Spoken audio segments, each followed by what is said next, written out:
Olá, seja bem-vindo, bem-vinda a mais um vídeo do nosso canal. Estamos hoje aqui no nosso programa Lições de Camilo, no livro Desafios da Vida Familiar. Eu vou comentar um pouquinho sobre a parte 4, que fala sobre a programação dos filhos. Então, no último vídeo eu falei do casamento na Terra, antes a gente estava falando das relações, vem traçando essa linha da nossa vida aqui, das relações que a gente vai estabelecendo enquanto encarnados. E essa parte, Camilo e Raul abrem com uma passagem do Evangelho que diz, do capítulo 14, item 9, que diz o seguinte: inteirai-vos dos vossos deveres e ponde todo o vosso amor em aproximar de Deus essa alma, a alma que te é confiada como teu filho, tua filha.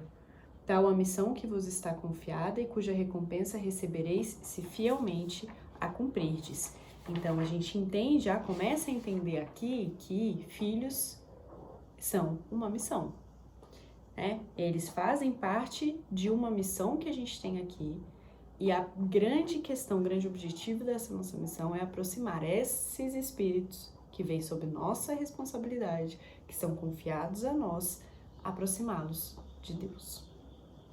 E existem muitas questões hoje em dia de, eu não quero obrigar o meu filho ou a minha filha a frequentar a religião, eu não quero impor isso tem que ser natural.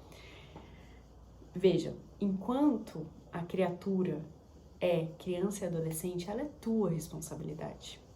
Ela é tua, ela não tem discernimento de escolhas, ela ainda está aprendendo, e quem está ensinando é você. Então, se lá no final da adolescência, adulto jovem, essa criatura, esse espírito faz a escolha de que vai seguir uma religião diferente da sua, ou que não acredita em Deus, que não quer frequentar nenhuma religião, é uma escolha dela. A sua parte você fez de mostrar o caminho e de aproximar de Deus.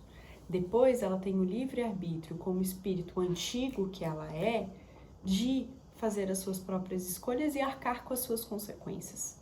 Mas você, enquanto pai e mãe de criança e adolescente, tem a missão, tem o objetivo, tem o dever de aproximar esse espírito de Deus.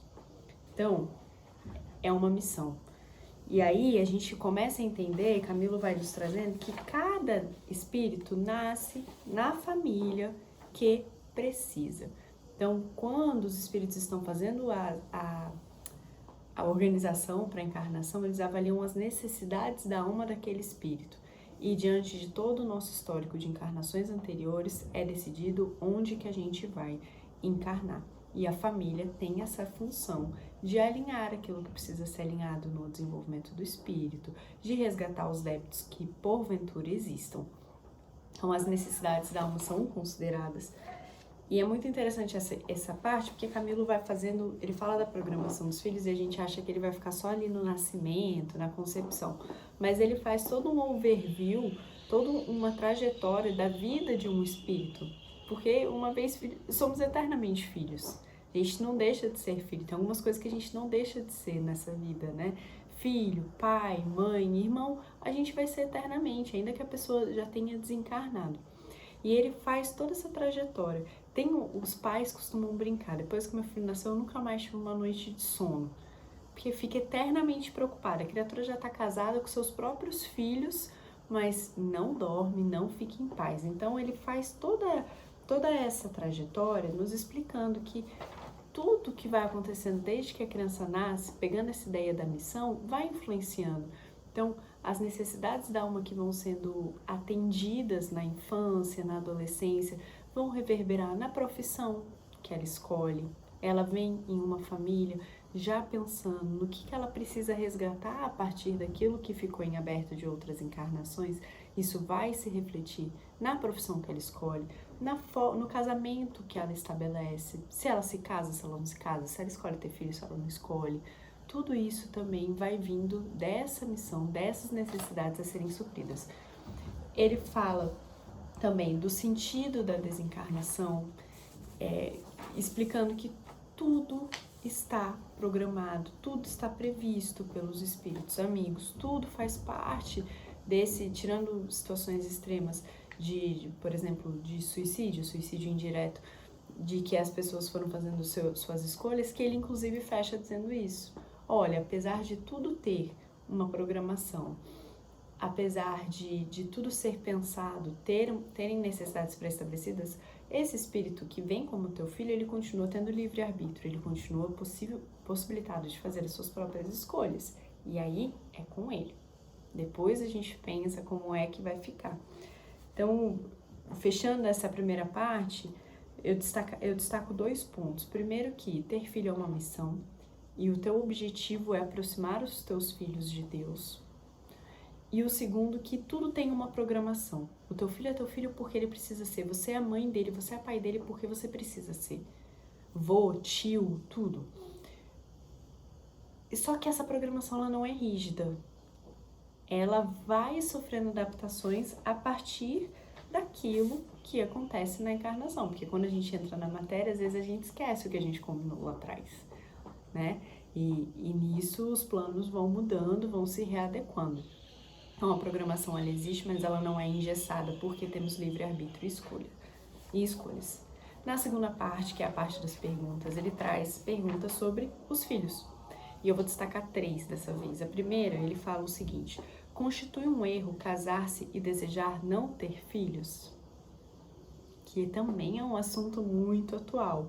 E ele fala o seguinte, Camilo fala, olha, vocês precisam verificar quais são os propósitos do casamento. É um propósito apenas de gozo, de não ter trabalho, de não ter estresse, porque ter filho dá estresse, dá trabalho. Você tem que abrir mão das suas festas, das suas viagens, o financeiro diminui porque você precisa sustentar uma criança. Então, qual é o teu propósito? Ele diz que um casamento, o coroamento dos esponsais é a chegada dos filhos. Então, precisa-se analisar isso. E também lembrar que a gente não é a nossa primeira encarnação e que a gente tem 16 bilhões de espíritos desencarnados esperando essa oportunidade. Desses 16 bilhões, muitos conviveram conosco em encarnações anteriores. Então a gente tem também um compromisso de resgate com essas pessoas, com esses espíritos que nos acompanharam anteriormente. Então, como é que fica depois a nossa fala de que não, eu não quis ter filho porque eu não quis abrir mão do meu sossego, da minha paz. Tudo bem, é uma escolha. Mas toda escolha tem uma consequência. Como é que você fica com essa escolha? Depois, uma pergunta interessante é: por que uma pessoa deseja muito ter filhos e não consegue levar adiante a gravidez? Então, a gente tem que lembrar que tudo tem um porquê. Se não está explicado nessa vida, tem explicações de encarnações anteriores. Camilo dá o exemplo, por exemplo, aqui, de que quase sempre espiam tempo de práticas abortivas, como executores ou como inspiradores, tempo de pregação nihilista, quando incentivaram com suas filosofias disparatadas a negação da vida aos pequenos seres, principalmente se fossem portadores de lesões de variadas tipologias de deficiências. E aqui a gente volta para a ideia da programação. Existe uma programação. Não vai ter filhos. Mas é rígida? Não, a ciência está evoluindo. Dependendo de como a gente vai conduzindo essa encarnação presente, a gente pode ser coroado com a possibilidade de ter filho, embora em algum momento tenha dito que não. Então, não é regra. Não é regra. Isso é preciso que fique muito claro. Não é determinado. E por fim, na questão 46, que eu também achei muito interessante, eles perguntam o seguinte: ao se constatarem erros no processo de educação dos filhos, o que motivou terem péssimo relacionamento entre si, pode-se considerar tarde para tentar reeducá-los? O que se pode fazer? E Camilo responde: nunca é tarde. Sempre há tempo. E tomara que esse tempo, que essa percepção no processo de educação dos filhos venha antes do desencarne dos pais. Se vier, comente, veja o que você pode fazer. Talvez não seja possível reparar tudo, mas algum alinhamento fazer e no desencarne algo já vai estar um pouco mais suavizado. O remorso pelas nossas práticas, pelos nossos atos e comportamentos é o primeiro passo para que a gente consiga reescrever a nossa história. Então, sempre é tempo. Essa foi a nossa parte 4 da programação dos filhos. Eu espero que tenha dado uma luz e tenha estimulado um pouquinho vocês a lerem essa parte que é super importante para a gente pensar como que a gente faz a programação dos nossos filhos, como que a gente conduz a educação dos nossos filhos, qual é o papel enquanto pais e desses espíritos que vêm como filhos. A gente se vê no próximo vídeo.